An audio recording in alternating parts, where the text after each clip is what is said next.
Bonjour à tous et à toutes. Bonne année. Voilà. On peut encore jusqu'à fin janvier, je crois. Là, c'est pas une conférence scientifique aujourd'hui. L'idée, c'était après des discussions avec Bénédicte notamment, où on s'était rendu compte que ça avait peut-être du sens pour certains d'entre vous de vous parler un peu de Twitter et vous raconter comment on peut utiliser Twitter. Alors Twitter en tant que tel m'intéresse absolument pas. Moi, ce qui m'intéresse, c'est vraiment Twitter pour des usages professionnels. D'accord ? Donc c'est pas juste vous apprendre à utiliser un réseau social, parce que ça, vous savez en gros 1000 fois mieux que moi utiliser tous les réseaux sociaux avec lesquels vous êtes à peu près nés. L'idée, c'est vraiment de vous montrer comment utiliser Twitter dans un cadre peut-être un peu différent de ce que vous faites d'habitude avec les autres réseaux sociaux. Celui dont je le rapprocherai le plus en termes d'usage, c'est LinkedIn. Donc vous voyez qu'on est vraiment plutôt dans un monde pro. Évidemment, et il y en a peut-être certains parmi vous pour lesquels c'est déjà le cas, on peut utiliser Twitter dans le monde des réseaux sociaux habituels, comme Facebook, comme Instagram ou autres. Ça m'intéresse absolument pas aujourd'hui. Je vais vraiment découpler les deux. Ce qui m'intéresse, c'est si vous voulez utiliser Twitter dans le monde professionnel, comment faire, à quoi ça peut servir et quelles sont les règles de conduite, qu'est-ce qu'il faut faire et comment l'utiliser intelligemment sans que ça vous bouffe trop de temps quand même, mais que ça puisse vous servir. Voilà. Donc l'idée, c'est pas de vous faire une conférence, vraiment, c'est de faire quelque chose d'interactif où vous allez devoir en direct vous fabriquer un compte Twitter pour ceux qui n'en ont pas, le paramétrer et où je vais vous apprendre comment l'utiliser, comment vous abonner, comment faire des tweets, comment faire des hashtags, etc. D'accord ? Ouais. Et pas LinkedIn, parce que LinkedIn m'intéressait moins, parce que je pense que c'est bien plus simple, LinkedIn, que Twitter. Et puis LinkedIn, j'imagine que vous allez peut-être y avoir affaire à d'autres moments avec d'autres personnes dans votre scolarité. Twitter, c'est moins évident. LinkedIn, très vite, vous allez vous rendre compte qu'il faut vous mettre sur LinkedIn, mettre votre CV, et c'est assez facile. Et donc, vous allez y être assez naturellement. Moi, j'ai régulièrement des élèves de l'Institut qui me demandent, comme amis ou collègues, ou je ne sais pas comment on appelle ça, sur LinkedIn. Alors que personne ne va sur Twitter de façon naturelle, de mon expérience. Parmi les étudiants, il y en a très peu qui utilisent Twitter. Alors, qui est déjà sur Twitter et l'utilise au moins une fois par jour? Voilà. Donc, la stat, elle est facile. On en a 3 ou 4 sur 50 à peu près. Donc, voilà, c'est ça la réponse. Mais on pourrait se refaire une conf sur LinkedIn, mais qui durerait à peu près 10 minutes. D'autres questions? Ok. Juste 2-3 stats pour que vous vous rendiez compte. Twitter, ce n'est pas du tout le premier réseau social et c'est très très loin d'être le premier réseau social. Pour vous donner des chiffres, fin 2018, il y a 335 millions d'utilisateurs sur Twitter, il y en a plus de 2 milliards sur Facebook. Donc il n'y a vraiment pas photo. Instagram, Facebook passent très largement devant Twitter. Donc on pourrait se dire, mais quel est l'intérêt d'aller sur Twitter par rapport à Facebook? Je vais essayer de vous expliquer quel est l'intérêt. 9% l'utilisent quotidiennement sur ces 335 millions. Et 80% ne sont pas américains, donc c'est quand même assez international. C'est pas que aux États-Unis, Twitter, même si Donald Trump est en face avant de Twitter. Et il y a 500 millions de tweets par jour. Bon. Et c'est cette statistique-là qui me semble intéressante. En France, c'est très bien réparti entre hommes et femmes, l'utilisation de Twitter. Là, on n'arrive même pas à lire, mais en gros, c'est des vieux, quoi. Enfin, pour vous, c'est des gens qui ont entre 25 et 49 ans qui utilisent Twitter. C'est clairement pas les jeunes. Enfin, c'est impressionnant à quel point... Alors, pour le coup, j'ai fait le test en allant dans des lycées et tout. Absolument personne n'est sur Twitter. Et vous, déjà, très peu. Mais plus on monte dans les âges, plus il y a de gens sur Twitter. Donc, c'est un truc pour vieux, en gros, faut être honnête. Mais vu que vous allez devenir vieux assez vite, je pensais que ça pouvait être intéressant pour vous d'apprendre à devenir vieux. Le chiffre le plus intéressant, il est là. Proportion des CSP+, vous voyez ce que c'est que les CSP+, les catégories socio-professionnelles supérieures. Donc en gros, ça va être, j'en sais rien, voilà, prof d'université, je suis une CSP+, d'accord? Un cadre, un ingénieur, vous-même, vous allez être des CSP+, en gros. 34% des utilisateurs sont des CSP+, et c'est 29% sur les internautes en moyenne. Donc il y en a un peu plus. Et quand on regarde un peu plus finement statistiquement, on se rend compte que quand même, les leaders d'opinion, les gens haut placés, toutes les institutions sont sur Twitter bien plus que sur les autres réseaux sociaux. Donc en gros, c'est ça l'idée, c'est d'aller choper les gens importants. Et sur Twitter, c'est plus facile de les attraper que sur Facebook. C'est un peu la morale. Et je crois que c'est la seule vraie motivation d'utiliser Twitter par rapport aux autres réseaux. Vous allez voir qu'il y a aussi deux ou trois raisons dans les usages qui font qu'à mon avis, ça me semble plus performant pour certains usages que Facebook, par exemple. La raison numéro 1, je vais y revenir après, mais la raison numéro 1, c'est que Facebook trie. D'accord ? Il y a trop de choses qui vous arrivent sur Facebook. Donc en moyenne, je crois que vous recevez 10 à 15% de ce qui est émis par vos amis sur Facebook. Et c'est Facebook qui décide les 10 à 15% qu'il vous donne en fonction de ses algorithmes. Twitter ne trie pas, il vous donne tout. Donc c'est à la fois le bon et le mauvais côté de Twitter. Le mauvais côté, c'est qu'il y en a trop, donc comment trier. Et je vais essayer de vous montrer comment trier. Mais le bon côté, c'est qu'il ne trie pas pour vous. Donc vous avez vraiment toute l'information. Vous m'interrompez si vous avez des questions. Alors dans le monde professionnel, ça sert à quoi? Il peut y avoir plusieurs usages, mais en gros, à se tenir informé. En gros, Twitter, retenez que ça va être une sorte d'agence de presse sur mesure. Vous allez vous construire votre agence de presse qui va vous envoyer des petits feeds, des petites news, un peu sur mesure, selon les domaines qui vous intéressent, et vous pouvez le paramétrer comme vous en avez envie. Donc ça sert à se tenir informé. Ça sert à trouver des conseils et des ressources. Soudain, vous avez une question, il y a un truc que vous ne savez pas, je vais essayer de vous montrer, mais Twitter vous donne la réponse assez facilement. Et vous pouvez interroger votre communauté et il y a un très bon taux de réponse. Et puis, et ce n'est pas innocent, à se créer un réseau professionnel. C'est-à-dire que si vous commencez à participer à une communauté, à être un petit peu actif, à retweeter, à envoyer des commentaires, à faire des choses pertinentes, et je vais essayer de vous montrer comment ça peut être pertinent, au bout d'un moment, vous êtes un petit peu connu dans une communauté. Votre nom réapparaît souvent. Et après, vous pouvez vous servir de ça en tant que réseau professionnel, y compris pour trouver un job. Moi, j'ai connu des gens qui ont trouvé des jobs grâce à Twitter. Je vous montrerai un peu comment, qui, pourquoi. Donc la motivation, à mon avis, numéro 1, c'est... Non, les 3, en fait. Ouais, les 3 peuvent être utiles pour vous. Il y a peut-être plein d'autres raisons, mais à mon avis, c'est les 3 principales. La dernière, mais qui est, je trouve complètement annexe, c'est aider soi-même les autres. Bon, c'est évidemment, c'est bien, hein, c'est altruiste. Mais dans un but purement intéressé, à la limite, on pourrait ne pas du tout s'occuper de ça, et déjà les 3 premières suffisent à vous motiver. Donc ce que je vais faire dans la conf, c'est premier pas, hein, vous allez faire un compte Twitter et je vais vous expliquer juste ce qu'il faut faire, mais vous allez en gros aller plus vite que moi. Ensuite, les règles et usages. Qu'est-ce qu'il faut faire et qu'est-ce qu'il ne faut pas faire pour Twitter dans le monde professionnel, hein. Dans le monde privé, vous faites ce que vous avez envie. Comment est-ce qu'on peut essayer de se faire un réseau professionnel à travers Twitter? D'autres exemples d'usage, hein, par exemple en conférence, le live tweet ou des choses comme ça. Et puis quelques bonus, si vous avez tenu le coup jusque-là, avec quelques comptes Twitter marrants pour finir. Voilà. Donc les premiers pas. Allez-y. Vous allez sur Twitter et vous vous inscrivez. Alors attention, quand vous allez vous inscrire, il va vous demander soit un téléphone, soit une adresse mail associée. Ok. Et on va imaginer que là, vous faites vraiment votre compte pour le monde pro. Donc votre pseudo, c'est pas blabla boubou bobo, quoi. D'accord? Vous trouvez un pseudonyme qui ait du sens. Alors soit c'est carrément votre nom, soit c'est autre chose. Mais à mon avis, il vaut mieux mettre votre prénom et votre nom. L'intérêt de se mettre de façon pas anonyme, c'est qu'on vous connaît, et puis que ça vous oblige à une certaine réserve parce que c'est votre nom qui est associé, quoi. Donc si vous allez sur Twitter, il faut faire s'inscrire. Puis il ne va pas vous demander grand-chose, hein, il va vous demander 2-3 trucs. Hein. Je vais essayer de le faire moi-même en direct, hein, comme ça, ça permet pour ceux qui sont perdus de voir ce que je fais. Alors attention, on va vous demander de rédiger la description de votre profil pour ceux qui y sont arrivés. Faites attention à ne pas mettre n'importe quoi, vous pourrez le changer à tout moment. Je vais vous montrer quelques descriptions pour que vous voyez le genre. Donc moi, j'ai écrit quoi? Physicien, professeur à l'Université Paris-Sud, dans le groupe de recherche La physique autrement, et je mets le lien de mon site web, d'accord? Autre exemple, j'ai pris une chercheuse qui est... Alors elle a déjà mis des hashtags, hein, elle est meilleure que moi. CNRS physiciste, elle le met en anglais. ATESPCI Paris. Et puis elle met tous ses titres et à chaque fois elle met avec qui elle est, bon. Alors autre exemple, il y en a qui utilisent vachement d'émoticônes, Stardust Boy, je sais pas quoi, avec voilà, une guitare, de la musique et qui dit tous ses goûts. Physics Student, et puis qui aime le surf visiblement. On a Malcolm, qui nous a mis L3, où il est? Où tu es? Salut. Alors toi c'est très sobre, hein. Donc il y a un drapeau français, à côté c'est quoi? J'arrive pas à voir. C'est le drapeau de mon leader. D'accord. Et puis il y a écrit L3, Sciences et Technologies. T'as pas mis Institut Villebon, donc ça peut être un choix, c'est à vous de décider. D'accord. Donc voilà, ça c'est peut-être un tout petit peu trop sobre, mais après tout, c'est déjà une bonne base. Donc vous pouvez dire quelque chose de perso sur vous, mais déjà dites professionnellement qui vous êtes. Vous êtes étudiant dans une licence interdisciplinaire ou je sais pas quoi. Ouais. Ouais. Ouais. Téléphone ou mail? Non, tu peux mettre ton mail sinon. Ah, pour vous donner un code à valider? Bah ouais. Je ne suis pas représentant Twitter, hein, donc vous pouvez, faut pas me... Olivier, 31, passionné de sciences et d'informatique. Là, je trouve que c'est un peu léger. J'ai aucune idée s'il est étudiant, s'il est prof, s'il est autre chose. On a quand même envie de savoir professionnellement qui vous êtes. Sully, là, qui est French Student in Fundamental Physics in Orsay, Magister 2, Master 1. Bon, pourquoi pas.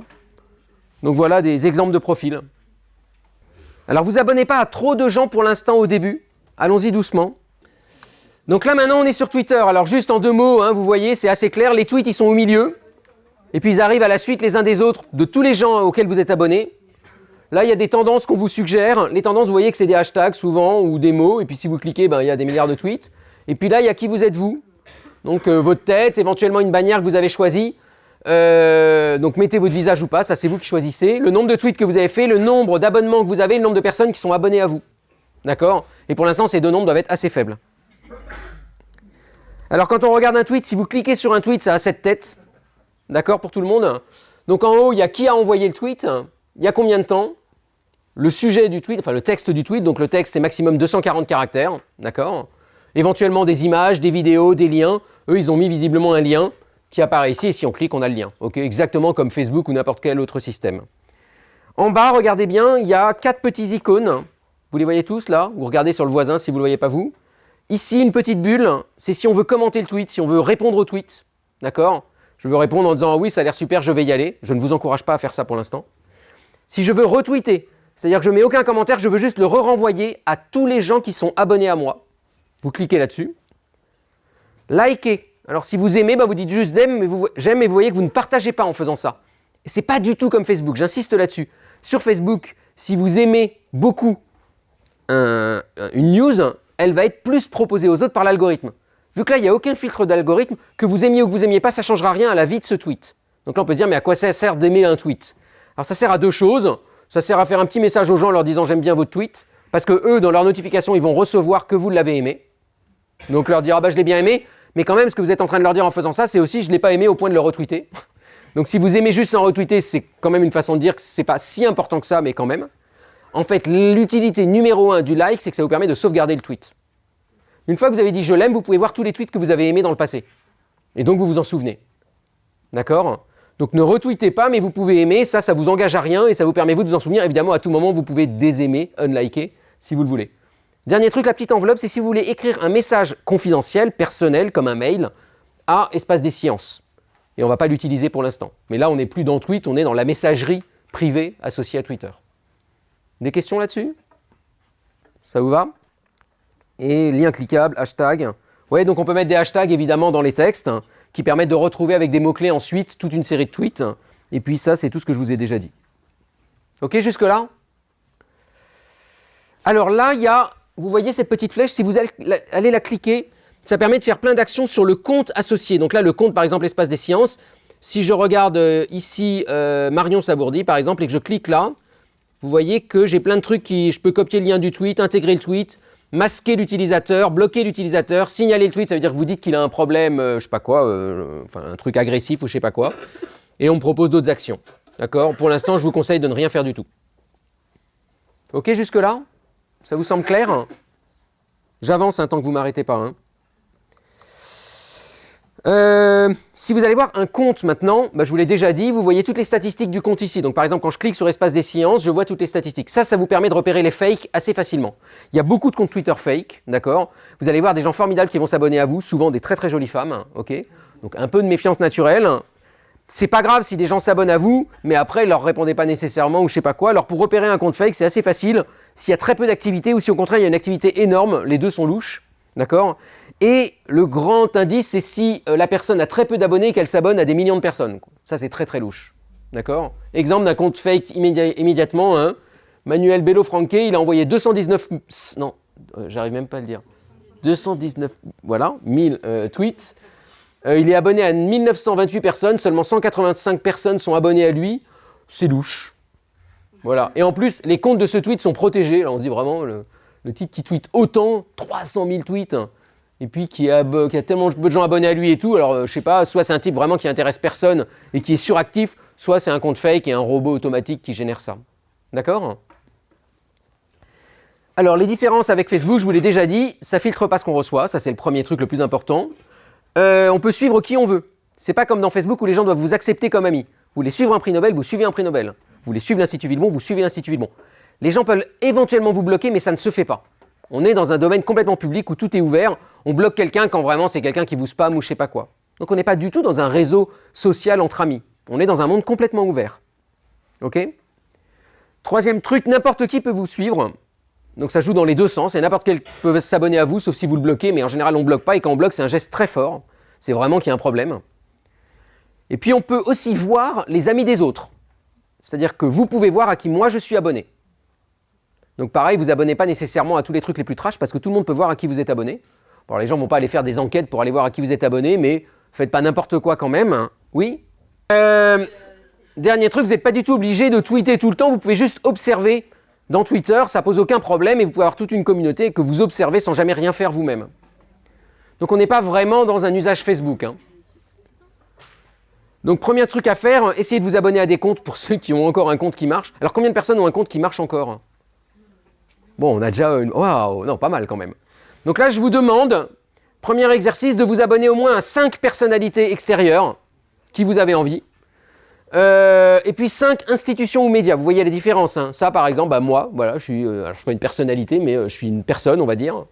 Une institution, par exemple, c'est l'Institut Villebon-Charpac, ou le CNRS, ou je sais pas quoi, ou l'Université Paris-Sud. Et puis enfin, je veux que vous abonniez à 5 personnes dans la salle. Alors, au passage, vous allez voir sur votre compte Twitter éventuellement des notifications apparaître ici. Les notifications, c'est quand quelqu'un vous a mentionné dans un tweet. D'accord ?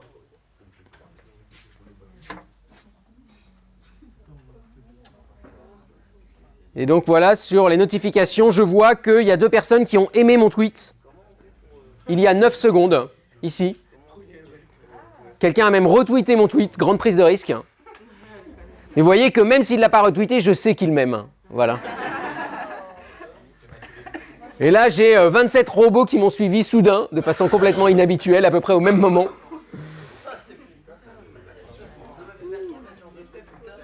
Donc vous êtes tracé, hein, tout ce que vous faites apparaît, ok ? Donc on n'est pas dans le monde privé de Facebook, hein. Enfin privé, semi-privé, mais là on est vraiment dans un truc où tout est ouvert. Bon allez, j'enchaîne. Donc vous avez été abonné à quelques personnes, si vous n'en avez pas 5, 5 et 5, c'est pas grave, vous ferez plus tard, mais vous savez vous abonner à quelqu'un tous ? C'est bon ? Ok. Donc j'enchaîne, vous avez des abonnés maintenant, des abonnements, pardon, peut-être des abonnés. Si quelqu'un s'est abonné à vous, a eu la gentillesse de s'abonner à vous. Comment vous allez contribuer maintenant ? Alors mon message numéro 1, c'est n'y allez pas trop violent dès le début, essayez pas de tweeter dès le début. Il y a plusieurs niveaux, un peu comme les étoiles au ski. Premier niveau, vous suivez, vous observez, vous faites rien, vous regardez comment les gens font. Ça vous apprend les usages, comment les gens se répondent entre eux, etc. etc. Ok ? Je suis passif et je regarde. Deuxième niveau, vous retweetez. Ça ne vous engage à rien, ça vous engage juste à dire j'ai trouvé ce tweet suffisamment intéressant pour l'envoyer à tous mes abonnés. D'accord ? Alors là, il y a une longue discussion parmi les tweeters. Il y en a qui disent quand on retweet, ça veut dire qu'on approuve. Il y en a d'autres qui disent non, quand on retweet, on n'est pas nécessairement d'accord avec ce qu'on retweet, mais on pense que c'est digne d'intérêt. Si vous êtes sur un sujet polémique, une prise de décision politique, un machin, un truc, que vous avez envie de le retweeter parce que ça vous semble intéressant, mais que vous n'êtes pas du tout d'accord, ça vaut peut-être le coup de le retweeter avec un petit commentaire pour dire que vous n'êtes pas forcément d'accord. Parce que certaines personnes, eux, peuvent l'interpréter en disant bah, il a retweeté, ça veut dire que c'est son opinion. Dans un premier temps, en tous les cas, ne retweetez que ceux avec quoi vous êtes d'accord ou que vous pensez digne d'intérêt. Troisième niveau, retweetez avec des commentaires. C'est-à-dire que vous retweetez, mais vous ajoutez un commentaire au-dessus pour dire pourquoi vous trouvez ça intéressant. Et quatrième niveau, vous tweetez vous-même quelque chose de 0. OK pour les 4 niveaux ? Donc je vais vous demander maintenant de retweeter au moins 2 tweets sans commentaire. Vous les retweetez, et puis vous allez en tweeter un où vous mettez un commentaire, mais un commentaire sobre. D'accord ? Essayez dans le commentaire d'ajouter quelque chose. Que ça passe juste « Ah, j'ai trouvé ça super », parce que dans ces cas-là, on sait bien que vous l'avez trouvé super si vous retweetez. Donc essayez de voir ce que vous pourriez rajouter comme information au moment où vous mettez votre commentaire. Et alors, dernier truc, excusez-moi. Pour ceux qui vont mettre un commentaire, je vais vous demander d'ajouter un hashtag qui nous permettra à tous de voir ce que vous avez fait. Et donc le hashtag que je vous propose pour aujourd'hui, je vais l'écrire au tableau, mais c'est celui-là. Vous voyez que c'est très vite un bazar infini, c'est-à-dire que vous avez 400 000 tweets qui se suivent, vous ne pouvez plus trier. Et le drame, c'est qu'en général, parmi les gens à qui vous vous abonnez, il y en a qui envoient à peu près 3 tweets par minute et d'autres 1 tweet par mois. Et celui qui envoie un tweet par mois et qui est très important pour vous, vous ne voulez pas le rater. Mais si tout va à la suite, évidemment, vous êtes mort. C'est ça l'intérêt de Facebook, bien sûr, c'est qu'il trie pour vous. Il a repéré qui était important pour vous. Twitter, il dit non, moi je mets tout. Aucune hiérarchie. Donc il va falloir trouver un outil pour trier dans l'information. Le bon outil pour ça vous est offert par Twitter, ils sont sympas. C'est un autre site web qui utilise votre compte exactement de la même manière, sur lequel je vous demande d'aller maintenant, qui s'appelle TweetDeck. Donc vous tapez TweetDeck, deck comme un bureau, .twitter.com. tweetdeck.twitter.com. Alors normalement, automatiquement, il va repérer votre compte, ou sinon il va peut-être falloir vous réinscrire en remettant votre mot de passe. Hein ? Il y a plein de logiciels qu'on utilise. Celui-là, c'est le plus utilisé, le plus simple, je trouve. Mais bon, j'en ai choisi un. Il y a plein d'outils pour trier, mais je vous propose celui-là. C'est un choix arbitraire, vous pouvez en utiliser d'autres si vous voulez. Et je vais vous apprendre comment l'utiliser. Donc, est-ce que vous vous êtes branchés dessus ? Levez la main ceux qui n'y sont pas encore. C'est parce que le réseau RAM, c'est ça ou... D'accord. Alors moi, je m'y mets pendant ce temps. Et je rame aussi, ouais. Ah la vache.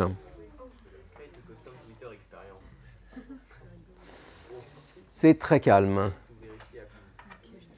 Bon, alors c'est pas grave. Je vais vous expliquer le principe de fonctionnement pendant ce temps, ok? Donc le principe, c'est qu'il organise des colonnes, c'est-à-dire qu'il vous fait plein de Twitter en parallèle. Ok? Et vous allez choisir ce que vous mettez dans chaque colonne. La première colonne, c'est le Twitter de base. C'est la même chose que votre compte Twitter, juste en plus serré. Et après, c'est vous qui choisissez les colonnes que vous pouvez mettre. Par exemple, moi, je me suis fait une colonne « Mes favoris » dans laquelle j'ai choisi seulement certains comptes que je veux vraiment pas rater. J'en ai choisi peut-être 5-6 parmi les 500 personnes auxquelles je suis abonné. Après, j'ai fait par exemple une colonne « Science » dans laquelle j'ai mis les comptes qui me donnent les news scientifiques. Par exemple, de Science Magazine, du Monde Science, du CNRS, etc. Et j'ai choisi les quelques journaux scientifiques. Je sais qu'en regardant ce feed le matin, j'ai les news scientifiques de la journée. Et j'ai rien d'autre. Après, je suis mégalo, donc je me suis mis un truc notification pour savoir qui parlait de moi ou qui me mentionnait. Ça permet aussi de suivre si soudain quelqu'un commence à dire n'importe quoi ou de réagir ou autre. Et vous pouvez vous en rajouter autant que vous voulez, en enlever. Vous pouvez en mettre que vous effacez. Moi, je fais souvent ça quand soudain je veux suivre un hashtag parce que soudain il y a un truc qui se passe. Par exemple, le jour de la remise du prix Nobel, je veux suivre dièse Nobel. Bah, vous lui demandez ici add column et vous lui demandez mets-moi une colonne associée au hashtag dièse colonne ou par exemple au hashtag dièse Villebon Twitter. Il vous met la colonne et puis 2 jours après, vous pouvez la virer. Donc c'est une manière d'avoir plein de Twitter en parallèle et de trier ce que vous voulez voir. Et selon le temps que vous avez, bah, vous allez regarder soit seulement cette colonne-là parce que c'est la plus importante pour vous, ou celle-là parce que vous voulez vous faire un peu de science, ou une autre parce que vous voulez suivre un réseau professionnel donné, etc. Vous voyez le principe? Donc le seul truc à retenir, c'est ici, vous pouvez ajouter des colonnes. Et la colonne, elle peut être associée à des abonnements que vous choisissez parmi vos abonnements, ou un hashtag. Ouais. Alors j'essaye en direct, regarde, je fais Add New Column. Là, vous choisissez ce que vous voulez ajouter. Donc si vous mettez une liste, ça va être une liste d'abonnés. Pour l'instant, on va faire simple. Hein. Et si vous voulez mettre un hashtag, je pense que c'est search. Donc je vais faire par exemple une colonne qui est associée au hashtag d'aujourd'hui. Donc je fais une colonne et il me demande, donc je vais mettre dièse. C'était quoi déjà? J'arrive pas à voir. Villebon. Villebon Twitter 2019, c'est lui, hop. Et là, il vient de m'ajouter une colonne ici que je peux suivre et qui avance toute seule au fur et à mesure du temps. Et si j'ai pas envie de me prendre la tête avec Villebon, je sais que lui continue à avancer, mais je m'en occupe pas. Et vous pouvez rajouter, enlever des colonnes à tout moment. Est-ce que c'est clair? Et ça va être le bon paramétrage de cet outil qui va faire que Twitter va devenir sympa à utiliser ou pénible. En gros, il ne faut pas mettre trop d'abonnés. C'est-à-dire même si vous avez 400 abonnements, vous n'allez pas vous en sortir à suivre les 400. Donc il faut repérer au bout du moment ceux qui sont vraiment pertinents pour vous. Et ceux-là, vous les rajoutez dans votre liste de favoris. Mais ce qu'il y a de vraiment sympa, c'est que ce n'est pas comme Facebook. Facebook ne choisit pour vous et là, Twitter ne choisit pas. C'est vous qui choisissez ce que vous voulez voir. Est-ce que ça vous semble clair, hein?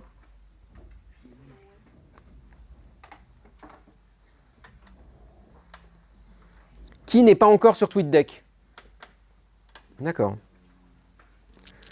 Alors après, il y a plein d'autres petits settings qu'on peut rajouter, petites astuces et autres, mais je ne rentre pas dans ce détail. Hein. Vraiment, je reste sur la base aujourd'hui.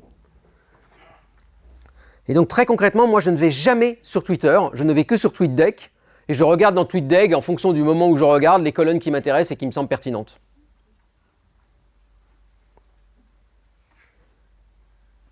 Et vous allez voir que les gens ont des styles très différents. Il y en a qui tweetent très souvent, mais toujours des choses pertinentes. Il y en a qui tweetent très souvent juste pour raconter leur vie et ce n'est pas intéressant. Et donc très vite, vous allez trier vous-même et choisir ceux qui vous semblent intéressants à suivre. Et ça veut dire qu'on peut s'abonner à quelqu'un aussi pour lui dire qu'on est abonné parce que c'est sympathique et en fait, on ne le suit jamais en vrai, quoi. Juste un acte social en quelque sorte. Par exemple, les 5 personnes auxquelles vous vous êtes abonné tout à l'heure dans la salle, où j'ai bien senti qu'il y en avait qui avaient envie de s'abonner à personne, mais qui se sentaient forcés quand même. Après, eux, ils pensent que vous êtes abonné à eux, vous suivez toutes leurs news, mais en vérité, ça se trouve, ils sont dans aucune de ces colonnes-là et vous les verrez jamais. Et c'est pas grave, eux ne le savent pas. D'accord? Donc on peut être très diplomate dans Twitter, tant que les gens ne vont pas voir ce que vous avez en vrai dans votre TweetDeck, quoi. Et là, maintenant, c'est enregistré par caméra pour moi, donc je suis mort. C'est clair, le TweetDeck? J'enchaîne.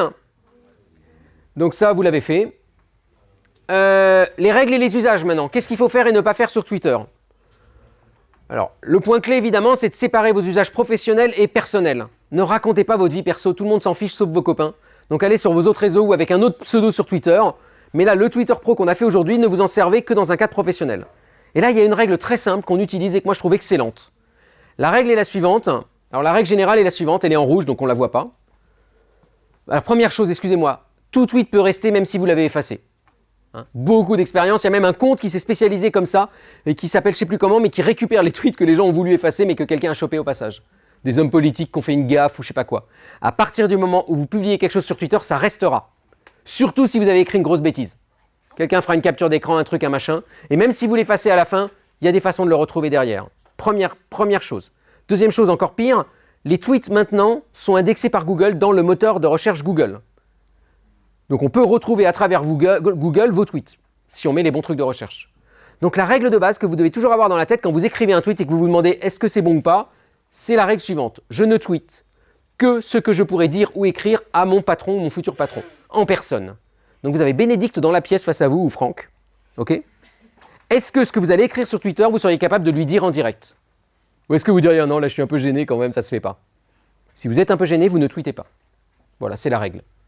Imaginez, à chaque fois que vous écrivez un tweet, que l'un de vos profs le lit, et demandez-vous si c'est embarrassant ou pas. C'est une très bonne règle. Et après, dans le monde professionnel, cette règle marche très bien. Est-ce que votre patron, s'il lit vos tweets, c'est gênant ou pas ? Parce qu'il y a de bonnes probabilités que votre patron lira votre tweet. Voilà. Oui ? Si j'ai bien compris, on peut servir de Twitter pour chercher un job. Ouais. Donc si notre patron voit qu'on cherche un job. Oui, faire très attention.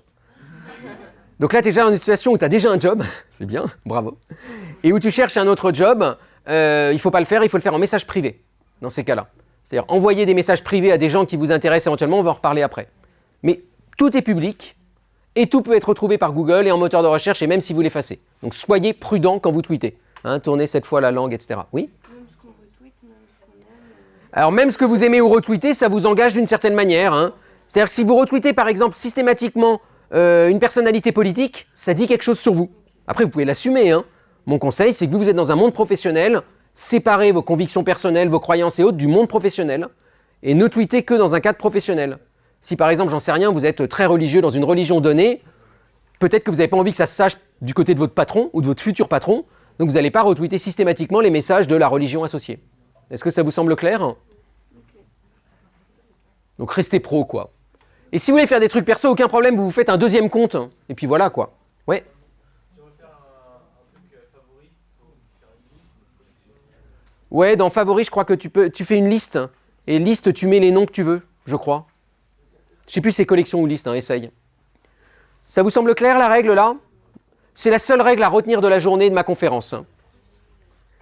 Vous pouvez ajouter des hashtags, mais pas trop. C'est vite insupportable, les tweets où il n'y a que des hashtags. Donc, ajoutez-en quelques-uns pertinents éventuellement, mais pas trop. Et puis, on a dit que pour les tweets sur cette conférence, on s'était donné un hashtag collectif. Je vous ai expliqué que retweeter, ce n'était pas pareil que liker, donc ça, on sait déjà. Et vous pouvez utiliser liker ou aimer pour sauvegarder vos tweets préférés. Alors, quand est-ce que vous tweetez vous-même ? On s'en fiche de votre opinion. Je vais être très honnête avec vous. Vous n'êtes pas assez important dans le monde pour que votre opinion compte sur Twitter, pour l'instant.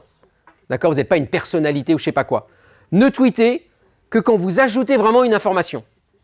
D'accord ? Ce que vous mettez n'existe pas déjà. Sinon, retweetez, le truc existe déjà. Si vous ajoutez quelque chose de nouveau, d'intéressant, là, ça vaut le coup de tweeter. Sinon, vous retweetez éventuellement avec un petit commentaire. Si vous partagez une information, donc exemple de tweet typique, j'ai vu un lien web qui était sympa, une news qui est apparue ou je sais pas quoi, très souvent on vous propose de la retweeter directement sur le site web, donc vous cliquez et ça se met automatiquement sur Twitter. Si ce n'est pas le cas, vous pouvez raconter l'information et vous mettez le lien. Quand vous mettez un lien web, automatiquement le truc va apparaître en dessous, en lien avec l'image que les gens peuvent cliquer. Vous pouvez ajouter des photos ou des vidéos. Toutes les statistiques montrent que les tweets avec photos ou vidéos sont 3 ou 4 fois plus lus que les autres. Et dans ces cas-là, vous pouvez ajouter une ou plusieurs photos, je crois que c'est jusqu'à 3 photos, et vous pouvez mettre une vidéo, vous pouvez mettre un lien web, ou directement une vidéo téléchargée, ou un GIF animé, et ça se met en dessous de votre tweet. Ça vous semble clair ? Donc là, il n'y a rien de très incroyable. Donc le tweet, ça peut être de partager une information, ça peut être de participer à une discussion. Par exemple, là, on s'est donné un hashtag sur les usages de Twitter, on peut avoir envie de participer et de dire « moi, je l'utilise comme ça, moi, comme ça, etc. » Ça peut être de donner une opinion, et là, je vous engage à une grande, grande prudence. Et ça peut être le live tweet au cours d'une conférence dont je reparlerai un petit peu après. Une règle générale, soyez pas mégalo, soyez pas autocentré comme on l'est trop sur tous les réseaux sociaux. On adore se prendre en photo, montrer comme on est beau et tout et tout. Pas sur Twitter. Là, on est dans un monde pro. Je ne fais que partager des informations factuelles pour raconter aux gens des choses qui me semblent intéressantes pour eux et pas nécessairement sur moi, ma vie, mon visage. Ok ? Toujours donner vos sources. Un peu comme ce que vous demandent vos enseignants systématiquement. Moi, j'ai pas envie que vous me racontiez une super news scientifique si j'ai pas le lien derrière. Donc si vous me parlez d'un article, il faut le lien vers l'article. Si vous me parlez d'une image, d'un film, d'une vidéo, je veux le lien. C'est même presque la seule chose qui m'intéresse dans votre tweet, c'est de pouvoir aller cliquer sur le lien. Et enfin, truc bête, mais que j'insiste, surtout auprès des gens de l'Institut, vérifiez l'orthographe. Il n'y a rien de plus naze qu'un beau tweet professionnel, super, vous me donnez une info intéressante, puis la grosse faute d'orthographe au milieu qui fait tâche. Et ça fait vraiment tâche. Des vieux cons comme moi détestent ça. Je vois ça, je me dis, oh là là, non, quoi, pitié. Donc, je ne sais plus s'il y a un correcteur d'orthographe intégré, sinon vous repassez par Google ou par ce que vous voulez, vérifiez l'orthographe. Il n'y a que 240 caractères, c'est pas trop long à vérifier. D'accord? Mais pas de faute d'orthographe, pitié. C'est votre image professionnelle que vous jouez ici. Hein. C'est comme un CV. On ne veut pas de faute d'orthographe sur un CV. Et enfin, faites court et efficace. Hein. Racontez pas votre vie. De toute façon, 240 caractères, c'est déjà limitant. Mais c'est déjà très très long, 240 caractères. D'accord? Ça vous semble clair tout ça? Eh bien, allez-y. Il va falloir que vous créiez un vrai tweet vous-même, en suivant toutes les règles que j'ai indiquées. Et vous rajoutez à la fin du tweet ce hashtag pour qu'on puisse tous le voir. Automatiquement. Ouais. Alors, TweetDeck rafraîchit effectivement automatiquement, ça c'est vachement agréable. Je vous montre un truc très piège. Quand vous êtes sur Twitter, si je recherche sur le hashtag, là j'ai ceux-là et on se dit est-ce qu'ils y sont tous? En fait, il choisit, regardez en haut à gauche, de mettre les plus populaires. Ceux qui ont été les plus retweetés ou par des gens qui eux sont eux-mêmes avec plein d'abonnés, etc. Si vous voulez vraiment tous les avoir, il faut cliquer sur récemment. Et là, vous les avez tous dans l'ordre chronologique. Et là, je vois apparaître d'autres tweets. Les messages privés, quand utiliser les messages privés et ne pas les utiliser? Allez-y avec parcimonie, hein. C'est un peu comme le mail, vous n'envoyez pas un mail à n'importe qui, n'importe quand. Bah, c'est exactement pareil, un message privé. Considérez ça comme le mail. Le seul intérêt du message privé par rapport au mail, c'est que très souvent, vous n'avez pas le mail des personnalités célèbres. Si je veux envoyer un mail à Macron, c'est peut-être compliqué. Si je veux envoyer un mail à un prix Nobel, c'est peut-être compliqué. Ou à quelqu'un dans le monde professionnel. Si vous avez son compte Twitter, vous pouvez lui envoyer un message privé, c'est comme un mail. Il le regarde pas, après c'est lui qui vit sa vie. Donc moi, je vous conseille de les utiliser vraiment dans des cas exceptionnels. Et voilà les cas dans lesquels, à mon avis, ça vaut le coup. Si soudain, il y a un truc qui commence à dégénérer, quelqu'un commence à vous accuser ou à vous engueuler ad nominem, à vous dire « mais toi, qui tu es pour dire ça ?» à commencer à utiliser un langage et tout, essayez pas sur Twitter de commencer à débattre. Ça va s'envenimer, ça va dégénérer et tous les autres vont regarder en disant « mais qu'est-ce que c'est que ces deux tarés ?» D'accord? Donc première chose à faire, vous envoyez un message privé pour essayer de désamorcer. En disant « wow, on se calme, on ne se parle pas comme ça sur Twitter, allons-y doucement, quels sont vos arguments ?» Ou alors « je ne préfère pas engager un débat avec vous, je comprends que ça vous ait énervé, passons à autre chose. » Mais désamorcez le truc parce qu'après ça reste. Ok? Deuxième chose, effectivement, si à un moment donné, vous voulez demander quelque chose de spécifique et que vous n'avez pas l'email et que vous n'êtes pas passé par LinkedIn, c'est une manière de toucher des gens que vous n'auriez pas sur LinkedIn. Le gros intérêt de là, c'est que LinkedIn, ils doivent vous accepter pour que vous puissiez leur envoyer un mail. Là, qu'ils vous acceptent ou non, vous pouvez leur envoyer un mail. Mais allez-y vraiment avec délicatesse et parcimonie. OK? Donc maintenant, comment se faire un réseau avec Twitter? On a déjà presque répondu à la question. Vous allez très vite repérer les membres actifs d'une communauté. Si vous commencez à vous intéresser, par exemple, j'en sais rien, à la physique ou à la science, vous allez voir que c'est un peu toujours les mêmes qui tweetent, qui sont suivis, dont les tweets sont retweetés, etc. etc. D'accord? Donc vous allez repérer les membres actifs. Attention, les quelques membres actifs qui vont ressortir, ce n'est pas nécessairement les stars de la communauté. En physique, les physiciens que vous allez voir tweeter, ce n'est pas nécessairement les futurs prix Nobel. C'est juste des physiciens plus actifs que d'autres sur Twitter. Donc pour moi, c'est des gens qui sont en général reconnus par les autres, compétents pour bien relayer l'information. Ce n'est pas nécessairement les stars de leur communauté. Vous voyez la différence? C'est pas parce qu'on est une star sur Twitter qu'on est une star dans le vrai monde. Ok? Mais c'est des relais vachement intéressants. Parce qu'ils connaissent plein de gens, ils sont au cœur d'un réseau, eux-mêmes retweetent beaucoup. S'ils retweetent un de vos messages, ça va être lu par plein de gens, donc ils sont intéressants à suivre et eux, vous les repérerez assez vite. En général, un symptôme, c'est qu'ils envoient beaucoup de tweets, que beaucoup de gens sont abonnés à eux. Si vous avez les deux à la fois, c'est bon signe. Un truc vachement utile quand vous ne savez pas à qui vous abonner, c'est de voir les listes. Alors regardez les listes. Quand vous voyez un compte ici, par exemple Marion Sabourdi ici, elle c'est vraiment elle est, comment on appelle, web manager à la Casemat à Grenoble. Alors les web managers évidemment, c'est eux qui envoient les tweets en priorité, donc ils sont vraiment au cœur des réseaux. On le voit tout de suite, hein, elle a envoyé 46 000 tweets, elle est abonnée à 3300 personnes et presque 9000 personnes sont abonnées à elle. C'est assez bon signe quand il y a beaucoup plus d'abonnés que d'abonnements, ou qu'il y en a au moins pas mal ici. Donc elle est vraiment clairement elle au cœur d'un réseau. Et elle a des listes ici, elle en a 94. Donc vous pouvez aller voir à qui elle est abonnée, mais vous allez en trouver 3300, donc accrochez-vous pour trier là-dedans. Allez voir dans les listes. Si je vais cliquer sur les listes, donc je vais le faire en direct, et vous pouvez le faire avec moi, alors son pseudo, elle, c'est Fusiraptor, je ne sais pas pourquoi. Donc voilà, c'est elle. Donc vous pouvez cliquer sur elle, et je vais voir ses listes. En fait, c'est les listes qu'elle s'est fabriquées pour TweetDeck, ou ce genre-là, et elle les a fait apparaître officiellement. Donc si je vois ces listes, eh ben, le réseau ne me les montre pas, mais si le réseau marchait, vous verriez toutes ces listes. Oh là là, le bide. Et en gros, elle s'est fait des listes où elle a trié qui elle trouvait important dans plein de rubriques. Ah voilà, ça y est, voilà les listes. Donc il y en a une qui s'appelle Paléo Art, donc c'est sur le paléolithique et l'art, j'imagine. Les femmes et la science-fiction, des images, les youtubeurs culture, la créativité, le Japon. Elle s'est fait plein de listes de trucs qu'elle aimait. Alors on va aller en regarder une de liste. On va prendre les dinosaures. Je pense que c'est bien comme liste. Donc elle, c'est une folle de dinosaures, d'accord? Et donc là, vous avez tous les tweets correspondant à sa liste. Mais ce qui est intéressant, regardez bien, c'est à gauche, les membres de la liste. Et là, vous allez retrouver tous les comptes parlant de dinosaures. Elle a fait le boulot pour vous, en gros. Donc si vous vous abonnez à sa liste, vous pouvez en faire une colonne et vous avez directement le travail. En gros, c'est comme si vous choisissiez les colonnes des TweetDeck d'autres personnes. Vous m'avez suivi? Donc voilà, c'est bien d'aller choper les listes des gens, ça vous épargne beaucoup de travail parce qu'ils ont trié pour vous à l'avance. Quelle heure il est? Oula, il est 9h34, donc j'avance un peu. Donc là, j'ai pas le temps de le faire, mais en gros, abonnez-vous à une liste existante et essayez, et ça marche bien ça. Alors maintenant, quelques exemples d'usage professionnel pour finir. Ça permet de poser des questions professionnelles.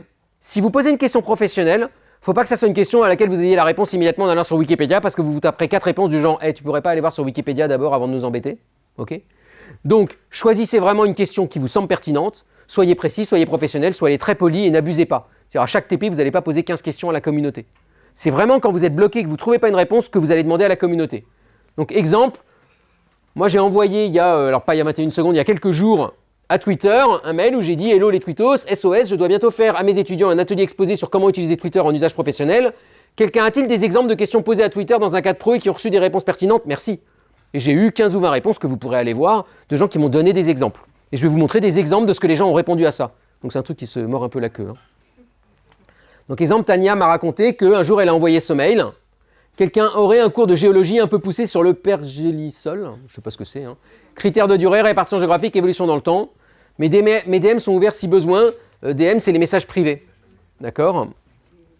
Et elle a eu tout de suite des réponses de gens qui lui ont dit bah, va voir ce bouquin, celui-ci, ce machin, etc.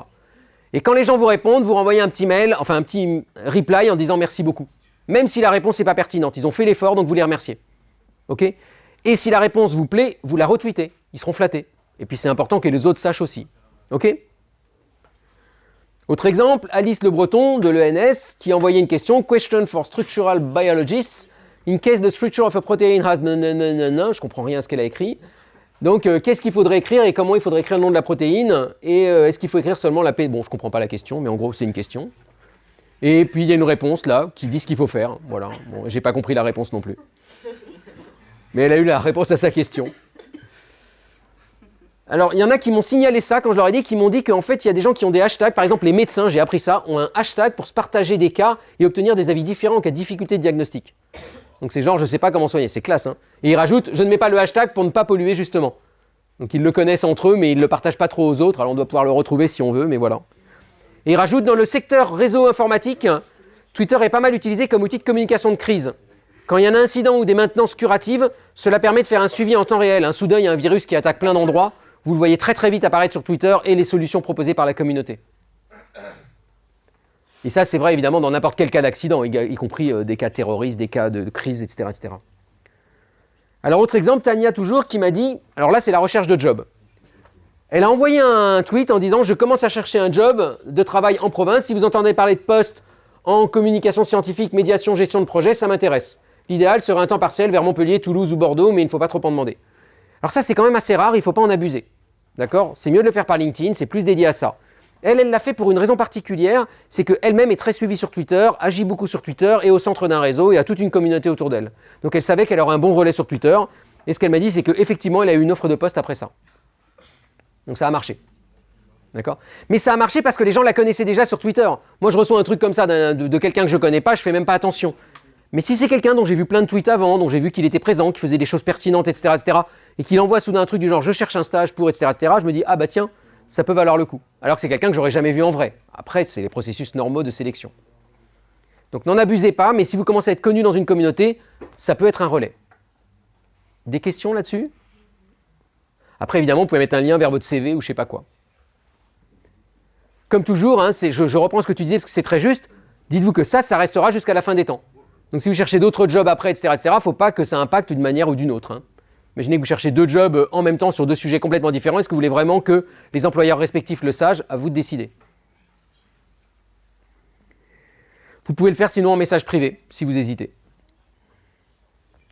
Je finis, il me reste combien de temps là? Il me reste 5-10 minutes, c'est ça? Ah, j'ai jusqu'à 10 heures, oui. Je me suis abonné à une liste de machin là. Ouais. Et je sais pas comment on fait pour le mettre sur TweetDeck. Ah, je crois pas que tu peux... Ah, il faut regarder si sur TweetDeck, je crois que tu peux mettre une liste parmi les colonnes quand tu fais add colonne. Alors, je sais pas si tu peux mettre la liste de quelqu'un d'autre ou s'il faut toi-même te construire tes listes. Donc, je ne sais pas. D'autres questions auxquelles je ne sais pas répondre? Non? On peut mettre des listes sur TweetDeck, mais je ne sais pas si on peut mettre la liste de quelqu'un d'autre. Essayez, hein, et vous répondrez vous-même à votre question. Alors après, je veux juste vous parler de quelques autres usages qui me semblent intéressants. Il y en a plein d'autres. Et il y en a un notamment qui est vraiment intéressant, qui est le live tweet. Donc l'idée du live tweet, c'est pendant une conférence. Alors une conférence, ça peut être soit une conférence de 1 heure comme je fais maintenant, soit plusieurs journées de conférence sur un sujet, ce que vous aurez dans votre monde professionnel futur, quel qu'il soit. On peut faire du live tweet. Par exemple, moi, quand j'arrive à une conférence de physique, ou de science, de la médiation, ou je sais pas quoi, au début de la conférence, les gens donnent un hashtag. Exactement comme j'ai fait tout à l'heure. Et à partir de là, toute personne pendant la conférence peut envoyer des tweets avec ce hashtag et tous les autres gens de la conférence le voient en direct. On peut décider de faire une prise de notes collective. Et c'est ce que les gens font. C'est-à-dire pendant une conférence, par exemple pendant ce que j'ai raconté là, ou une autre conférence d'un vendredi matin, on peut décider de prendre des notes comme on les prendrait pour soi, sauf qu'à chaque fois, on les envoie aux autres. Donc on découpe, à chaque fois que la personne dit quelque chose d'intéressant, on le prend en note et on met le hashtag. L'intérêt, c'est qu'on prend les notes pour tout le monde. L'autre intérêt, c'est vu que c'est collaboratif, toutes les personnes qui prennent les notes se complètent entre elles. Si j'ai raté un truc à un moment donné, quelqu'un d'autre l'a mis. Troisième intérêt, c'est des notes augmentées. C'est-à-dire très souvent, quand vous prenez les notes, quelqu'un parle d'un article, c'est super s'il y a le lien de l'article en dessous. Ce serait quand même classe sur notre cahier qu'on puisse en plus écrire le lien de l'article. Bah là, vous pouvez le mettre. Donc les notes, si vous les prenez, peuvent devenir super intéressantes. Quelqu'un parle d'une vidéo, vous la recherchez direct sur Google, vous copiez-collez le lien et vous dites la personne a parlé de ça et voilà le lien vers la vidéo. Et ça devient tout de suite très pertinent. L'intérêt, c'est que si moi, je n'ai pas assisté à la conférence, je tape le hashtag et waouh, j'ai les notes en direct avec les liens et tout machin, comme si j'y étais. C'est pas comme si j'y étais, mais ça permet quand même de faire des notes de façon intelligente. Donc prise de notes collaborative, ça donne des infos en plus de la conférence, ça permet pour vous d'archiver, ça permet, ah ouais, le truc pour moi le plus intéressant, c'est que ça permet de ne pas s'endormir. Donc moi, très souvent dans les confs où je sens que je vais flancher parce que je suis crevé ou que ça n'a pas l'air intéressant, je live tweet parce que ça m'oblige de rester hyper en forme, quoi. Donc ça vous permet de rester concentré sur la conférence. Évidemment, il faut être un peu rapide à taper et tout, quoi. Si prendre le tweet et machin et le taper, ça vous prend un temps cognitif important, vous allez tout rater de la conférence, donc le faites surtout pas. Il faut être un petit peu habitué à ça déjà. Donc par exemple, moi je me souviens d'une conférence récente où j'ai pas été et je voulais savoir ce qui s'était passé. C'était la conférence de l'AMSTI, donc ils avaient fait un hashtag dont ils étaient sûrs que personne d'autre l'utiliserait, qui est AMCSTI 2018. Donc si vous allez sur ce hashtag et que vous regardez, dièse AMSTI 2018, et ben ça me permet de voir tout ce que les gens ont mis. Alors pareil, hein, souvenez-vous, il y a populaire et il y a récemment. Donc je vais plutôt à récemment, comme ça je les ai tous. Et voilà, ils ont pris des photos, ils ont mis des liens web et ils racontent tout ce qui s'est passé à tous les endroits de la conférence, sur plusieurs jours, de façon collective. Et au passage, je repère tous les tweeters qui étaient à la conférence, ou les tweetos, je ne sais pas comment on les appelle, enfin les utilisateurs de Twitter. Et avec ça, vous pouvez aller voir plein de conférences, ça c'en est une toute petite, mais je sais pas, les grandes conférences internationales en général ont un hashtag associé, y compris, je sais pas, dans le monde du jeu, dans le monde de l'informatique, etc., etc. Et vous pouvez aller voir toutes les news en direct comme ça. Des questions là-dessus ? Si vous faites un live tweet à plusieurs ou seul, après la conférence, vous pouvez créer une story, et sur Twitter, ils appellent ça des moments. Donc vous allez voir, sur Twitter, on peut créer des moments sur la colonne de droite. Le moment, c'est juste que vous allez choisir une série de tweets, les vôtres ou ceux d'autres personnes, et les mettre ensemble pour faire une histoire. Donc ça permet d'aller trier entre vos tweets et les tweets des autres. Si par exemple 5 personnes ont noté la même chose au même moment, ça ne sert à rien de mettre les 5 tweets. Donc vous pouvez facilement construire une petite histoire qui raconte la conférence à d'autres gens. On appelle ça un moment. Voilà un exemple si vous voulez voir, mais c'est impossible à recopier. Donc, Par exemple, moi je m'étais amusé à faire un tweet, il y avait plein de gens qui n'arrêtaient pas de me demander comment on peut faire de la lévitation supraconductrice, où est-ce qu'il faut acheter les trucs et tout et tout. Donc j'avais fait un moment spécialement avec plein de tweets pour ça, pour que les gens aillent juste sur le moment et récupèrent toute l'information en un coup, quoi. Et ça, vu que Mathéo vous a donné les liens vers les diapos, vous pourrez retrouver le lien, et etc., etc. D'accord ? Des questions là-dessus ? Non ? Un autre truc qu'on peut faire sur Twitter, c'est des petits sondages. Donc vous voyez là, quand vous avez votre tweet ici, vous cliquez là-dessus, sur la petite barre avec les histogrammes. Donc allez-y, faites un sondage. Alors peut-être pas tout le monde, mettez-vous à 2 pour faire un sondage, parce que sinon on va avoir 400 sondages. Vous allez voir, c'est assez basique, c'est très facile à fabriquer. Ah, il y en a quelques-uns qui l'ont déjà fait. Alors attendez, on va aller voir ce qu'ont fait les autres et on va remplir leur sondage. Donc on va voir si quelqu'un nous a proposé un sondage. Donc récemment, je cherche sur le hashtag, est-ce qu'il y a un sondage qui a... Ah oui, ici, Mkl nous a envoyé un sondage. Et vous, la conférence Twitter, elle vous plaît, donc vous répondez. Ah, moi je réponds oui, hein. Et je vote. Et ça vous dit où ça en est. Donc il y a eu 8 votes pour l'instant. Avec le oui augmente, ouais. Donc ça peut être intéressant. Pareil, vous pouvez tout de suite voir le truc dégénérer en faisant des sondages débiles, etc., etc. Non, vous êtes professionnel. Le sondage, c'est ce qui vous apporte une information professionnelle. Oui? Non. Non, c'est anonyme. Non, c'est anonyme. Ouais.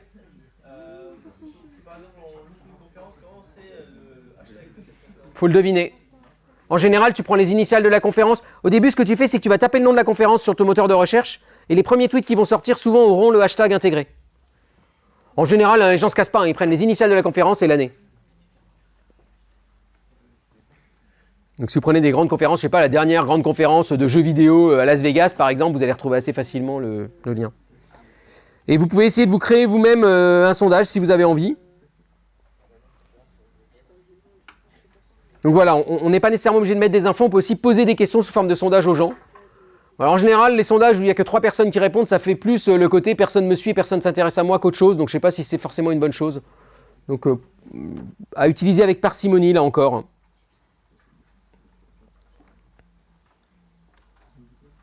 Donc ça c'est le sondage. Donc voilà, vous avez envie de créer des sondages, vous voulez passer à la suite, hein? Bon allez, j'enchaîne. Hein. Et maintenant, donc il y a plein d'autres usages, mais je n'ai pas le temps de les détailler. Maintenant, je vais vous montrer 2-3 comptes qui, moi, m'amusent. Bon, c'est purement arbitraire, hein, mais donc des comptes scientifiques en général, pour vous montrer qu'il y a des façons marrantes de traiter certains comptes, et il y a certains comptes qui sont assez marrants. Alors voilà la liste des comptes, donc on va les regarder en direct. Mars Curiosity. Donc à chaque fois qu'il y a des missions spatiales, ils se font en général un compte associé à la mission. Alors non, moi je veux voir, non, comment je fais accueil. Ah bah si, c'était ça. Donc par exemple, la dernière mission sur Mars. Ah oui, c'est parce que j'ai fait récemment. Donc là, je choisis populaire. Et vous voyez la mission arriver en direct, quoi. Toutes les premières photos, elles arrivent sur Twitter. L'atterrissage, les premiers déploiements de matériaux, d'instruments, etc., etc. Mais bon, là, le réseau RAM. Ah, ça y est. Donc voilà, la NASA a créé Curiosity Rover, qui est un compte. Et on voit en direct tout ce qui filme, tout ce qui se passe, et on le suit heure par heure, minute par minute, puis avec évidemment les réactions de tous les gens à ça, etc., etc. Donc ça, moi je trouve ça super. On peut suivre une exploration spatiale en direct.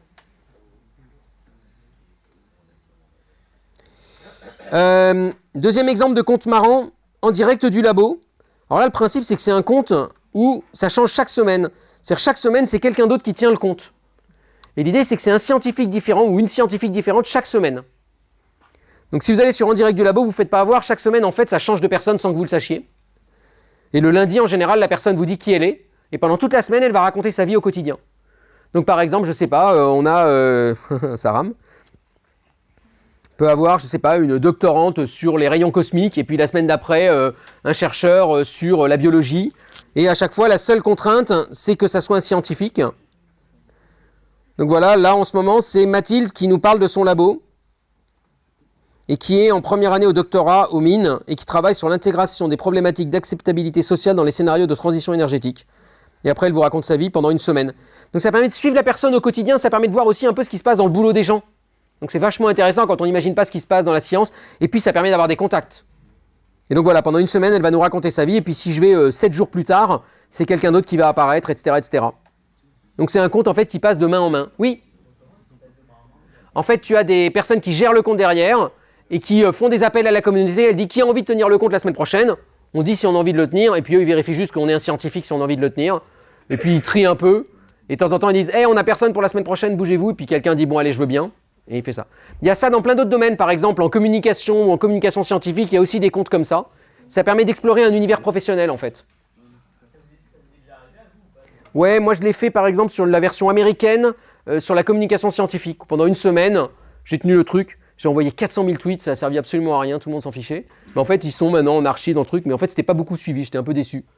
Mais bon, je pense que j'en ai trop envoyé, quoi. Je me suis dit, waouh, là, il y a 14 000 personnes qui me suivent, parce que plein de personnes suivent ces trucs-là. Donc j'ai envoyé tous les trucs les plus importants en anglais. Et en fait, je saoulais les gens, je pense. Là, il y a 11 000 abonnés, hein, c'est déjà pas mal.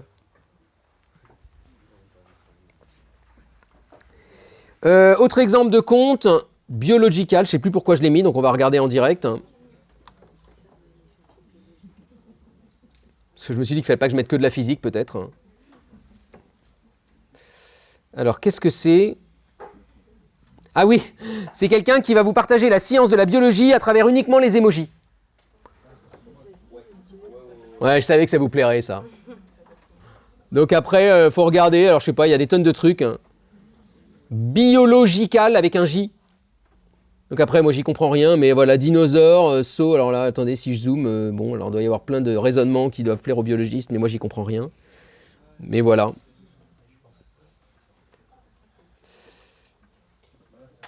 Par exemple, voilà, sur le climat ou je sais pas quoi. Bon, vous regarderez, mais il y a plein de trucs marrants.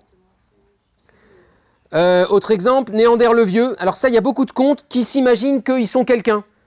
Par exemple, il y a un compte qui s'imagine qu'il est Einstein, un compte qui s'imagine qu'il est un soldat de la Première Guerre mondiale, etc. Et il vous raconte sa vie comme s'il avait Twitter à l'époque. Donc là, par exemple, c'est un homme de Néandertal, Néandertal le Vieux, qui vous raconte sa vie au quotidien. Donc déjà, le titre, on m'appelle le Vieux, je vous parle d'un temps que les plus sages d'entre vous ne peuvent pas connaître. Et il vous raconte plein de trucs sur sa vie de Néandertal. Avoir froid, une source d'eau chaude, se brûler à sortir les pierres du feu. Voilà. Et puis après, évidemment, il vous donne des liens scientifiques vers cette science-là. Hein. C'est pas juste pour s'amuser. Et il y a plein de trucs vachement intéressants. Donc Néandertal, n'hésite pas à retweeter parce que c'est quand même un Néandertal vraiment branché. Et il vous raconte sa vie d'homme de Néandertal. GIF Science, vous voyez, porte bien son nom. GIF Science, c'est que des GIFs sur la science.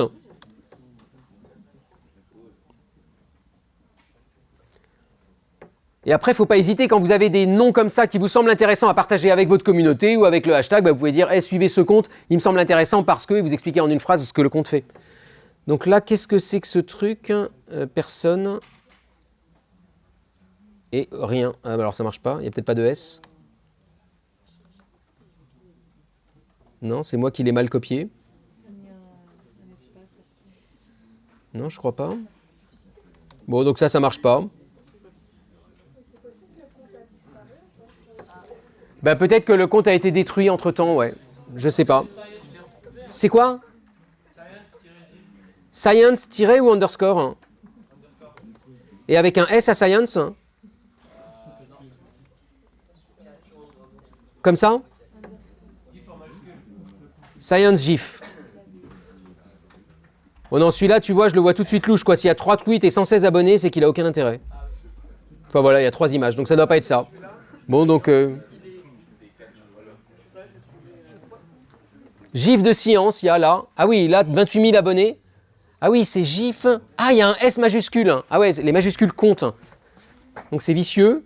C'est @GIF avec un G majuscule, science avec un S majuscule. Non, c'est pas lui.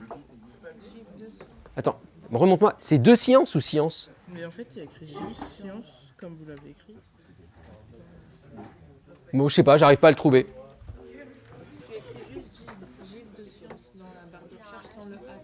Alors, GIF de science. Non, vraiment, il ne veut pas me le montrer. Hein. Bon. Vous trouverez peut-être. Un autre compte, regardez, Soleil_VL. Ah oui, il est marrant ce GIF. Alors, ça, c'est une série de comptes qui a été fait sur les planètes. Donc, vous êtes le Soleil, et ça vous raconte votre vie de Soleil. Et il y a un compte pour chaque planète à peu près. C'était Florence Pourcel qui avait fait ça à l'époque, je crois. Donc, il vous raconte sa vie de Soleil. Et donc, pareil, c'est une façon de se tenir au courant de science de façon marrante, quoi. Et il y a aussi un compte, il y a Mars, il y a l'univers qui a un compte aussi. Vous voyez, l'univers qui souhaite bonne fête à la Terre, c'est sympa. Hein.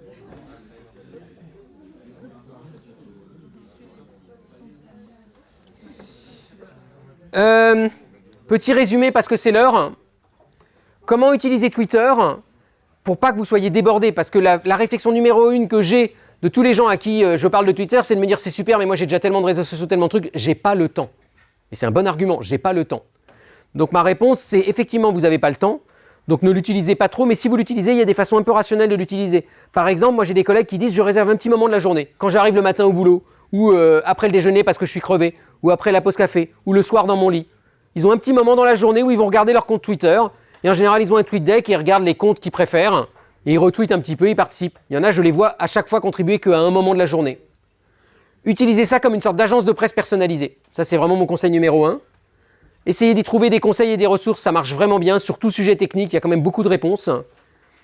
Et ça vous permet de découvrir des réseaux professionnels et une fois que vous avez un peu observé, d'y participer vous-même. Mais n'allez pas bille en tête dans un réseau et commencer à faire le malin et à participer si vous n'avez rien d'intelligent à dire. Juste pour exister. Il vaut mieux observer au début, retweeter. Ça fait déjà que vous existez et que les gens voient que vous retweetez leurs messages, donc vous commencez à rentrer dans le radar de plein de gens. Et au bout d'un moment, une fois que vous avez vu les usages, vous allez bien voir si vos tweets à vous peuvent être intéressants. Et vous pouvez commencer à tweeter, à raconter des choses. J'ai fait une manip dans le projet machin, l'Institut Villebon, et j'ai réussi à faire marcher une pile, je sais pas quoi. J'ai vu dans tel TP que... Et de commencer à donner des astuces aux gens, des trucs, prendre des photos. Si vous faites des tweets, essayez de mettre des photos ou des vidéos, ça marche toujours mieux. Et progressivement, vous allez voir que vous allez appartenir à une communauté et que ça pourra vous servir le jour où vous en avez besoin, soit pour répondre à vos questions, soit éventuellement au-delà pour des recherches de job. Un dernier point, je réponds à ta question après. Il y a souvent des gens qui se voient vachement sur Twitter et qui veulent se voir en vrai au bout d'un moment. Donc ils se font des rendez-vous in real life, où à un moment donné, ils se donnent rendez-vous au café, ils se sont vus depuis des années sur Twitter, et ils se retrouvent en vrai et souvent ça devient des bons amis, et parfois pas du tout. Moi-même, je fuis ces rendez-vous-là et j'ai jamais vu personne, donc pour moi, c'est juste des icônes sur Twitter. Mais je sais qu'il y en a plein qui se voient entre eux et qui se disent « Est-ce que vous voulez venir vous prendre un café lundi soir, les tweetos, machin, etc. » Et ils se retrouvent des gens qui se connaissaient que de façon virtuelle. Ça crée des réseaux sociaux, professionnels vachement intéressants. Parce que les gens qui sont très actifs sur Twitter, en général, c'est des gens qui connaissent plein d'autres gens. Donc c'est quand même toujours très précieux le jour où on veut chercher un job. Oui. Est-ce que c'est vraiment important d'être très actif, de retweeter plein de trucs? Enfin, parce que Non. personnellement, moi je suis abonné à plein de trucs. Ouais. Ce que je te dis, c'est que tu peux complètement l'utiliser comme une agence de presse. Une agence de presse, c'est quoi? C'est une agence qui vous envoie des nouvelles et vous n'allez pas répondre à l'AFP chaque jour en disant « Ah, elle est bien ta nouvelle ». Vous recevez. Notre compte il va plutôt ressembler à j'ai pas beaucoup d'abonnés. Exactement, ça va être un compte passif qui va juste recevoir de l'info. Ce que je veux juste dire, c'est que si vous faites ça, vous ne participez pas à un réseau professionnel, vous l'observez juste. C'est déjà vachement intéressant de repérer qui est actif, le jour J, qui contacter, comment, où. Mais vous-même, vous ne serez pas connu et c'est pas grave. Moi, je vous conseille de faire ça au début. Tant que vous n'êtes pas, entre guillemets, intéressant vous-même, ça ne sert à rien de vous exciter. Donc moi, Twitter, au début, pendant 6 mois, j'ai rien fait, je regardais juste. Puis au bout d'un moment, j'ai compris que là, je pouvais peut-être apporter des choses aux gens, ou etc., etc. Et j'ai commencé à intervenir. Et il y a des gens qui peuvent, pendant des années, rester complètement passifs. Je prends l'exemple de mon collègue Frédéric, que plusieurs parmi vous ont eu comme enseignant. Frédéric Bouquet, il est sur Twitter, je crois qu'il a dû publier 2 tweets dans sa vie. Par contre, il se tient au courant de tout, il s'en sert uniquement comme d'une agence de presse spécialisée. Oui.